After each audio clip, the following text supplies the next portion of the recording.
হ্যাঁ? মাথা খারাপ হবে কেন? তুমি আমাকে বলনি যে তুমি আমার মতো একজন প্রেমিক চাও? ও, বুঝতে পারছি। এই, হতেটা কি, সেটা তো তুমি মরে যাবে টুনে। এই টুলেমান সাহেব আমাকে তোমার সাথে প্রেমের অভিনয় করতে বলতে। ছোট পর্দার দর্শকপ্রিয় অভিনেত্রী হুমায়রা হিমু আর নেই।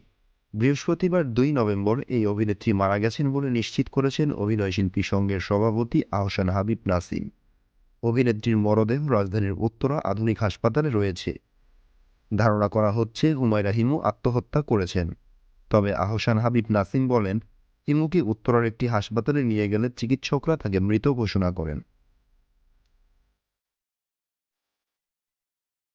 হিমুর মোবাইল ফোন সহ নিখোঁজ রয়েছেন তার প্রেমিক। তিনি আরও বলেন, আত্মহত্যা নাকি হত্যা এখনই বলা যাচ্ছে না। বিকেলে তাকে হাসপাতালে নিয়ে যায় তার ছোট বোন মিহির ও তার প্রেমিক।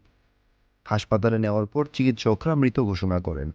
কর্তব্যরত পুলিশ কল করলে তার প্রেমিক হিমুর ফোন নিয়ে পালিয়ে যায়। হুমায়রা হিমু মঞ্চনাটকের মাধ্যমে অভিনয় জগতে পা রাখেন। 2006 সালে টেলিভিশন নাটক ছায়াবীথিতে প্রথম অভিনয় করেন তিনি। একই বছর প্রাইভেট ইনভেস্টিগেটর নামে একটি টিভি সিরিয়ালে অভিনয় করেন। তারপর বাড়ি বাড়ি, সারি সারি, হাউসফুল, গুলশান এভিনিউ সহ অনেক জনপ্রিয় নাটক উপহার দিয়েছেন এই অভিনেত্রী।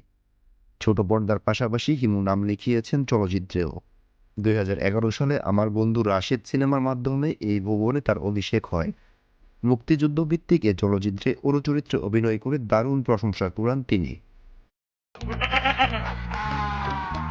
এটা কি? শম্ভুরে, তু- তু- তু- তুমি আমাকে এত বেশি ভালোবাসো, আগে বলনি কেন?